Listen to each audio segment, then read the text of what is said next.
I had to stop the prayer because the prayer has to take another form.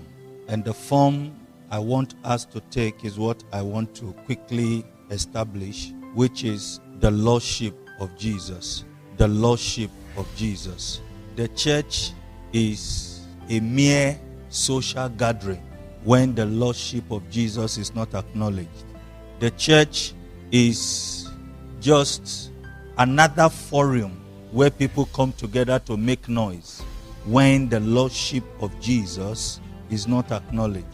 The Lordship of Jesus is the essence of the church. The pastor don't own the church. The board of leaders in the church do not own the church.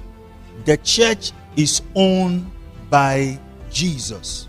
So I want to quickly establish the Lordship of Jesus before we go into the prayer again. Now, Lordship speaks of ownership. Lordship speaks of ownership. You cannot be called the owner of something if you don't own it. And you cannot be Lord over something you don't own.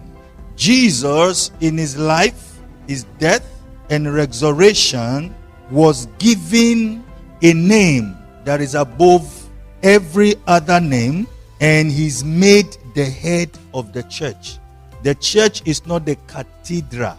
The church is the people inside the cathedral, you and I. So lordship is about ownership. You can't call somebody a landlord that has no land to his name. To call somebody a landlord, that means the person has a land either by buying or by inheritance.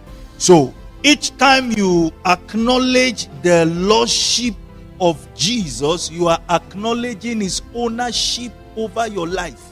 And that is the progression this prayer will go until we end this 3 months fasting, which is coming to an end 31st July. Jesus is Lord. Jesus is Lord. Jesus is Lord. That's the prayer. Jesus inherited his lordship through his death on the cross. It was not something that was being given to him as a gift. He earned it by dying on the cross. Philippians chapter 2 verse 9 to 3. Philippians chapter 2 verse 9 to 3, verse 9. Wherefore God also had highly exalted him and given him a name which is above every name,